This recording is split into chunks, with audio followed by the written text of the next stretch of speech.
There's too many topics with creativity.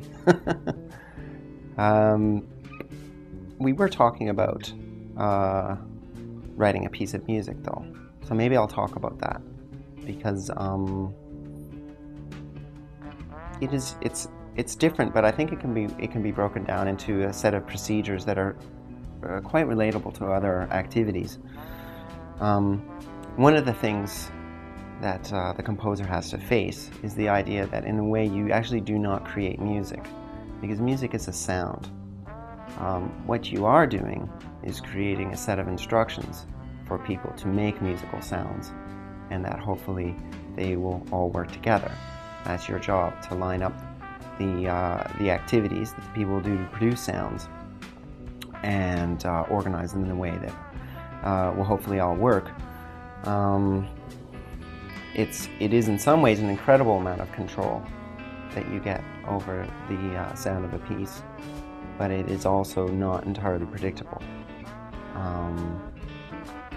as it can be easily related to many other disciplines. The performing arts. A script writer can write a script, and they do provide a lot of information that's going to be to ingesting that thing, but it's not acting, it's not theater until it's being realized on stage by performers.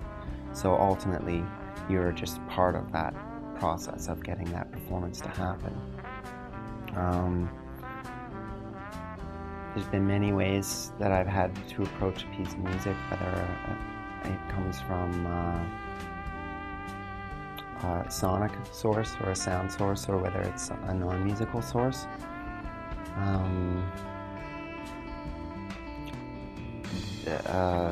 Some of the more creative aspects of it, and I think this is somewhat relative to our time too, like as a composers in the Western classical tradition before, in other eras, had systems which they were working with that were common, and that's why it's called a common era, because there were common systems that threaded all of the works together. One is a sort of a functional harmonic system, which has a hierarchy of chords all based upon the diatonic scale. And then there was formal considerations, the sonata form, the binary form, the ternary forms. And these are all quite ancient, or some of them came from ancient principles and some of them were more modern. But basically, once we get into the 20th century, a lot of these walls were torn down. And 100 years pass, and coming to today, it seems like so many things have been done that there's a lot of creativity in very, very initial stages of the piece of music. So you have, say, perhaps an emotional idea or a sonic idea, and then the question is how are you going to realize this over time?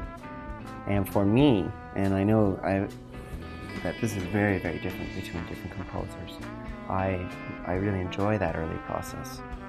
A lot of people call it pre-composition, where you plan and strategize various kinds of relationships that you'll be able to use as a composer while you're composing the piece. Whether this is creating certain scales or modes, or taking a set of different chords and putting them together and saying this is something that I want to be important in the piece. And then there's larger formal considerations and the rhythmic qualities of them. For instance, there's fast music or slow music, or something actually that's very important to me that's maybe going into more modern ideas is the idea of there being metric rhythm and non-metric rhythm. So metric rhythm means that there's a strong sense of pulse throughout the piece, throughout large sections of it, that would be identifiable to people.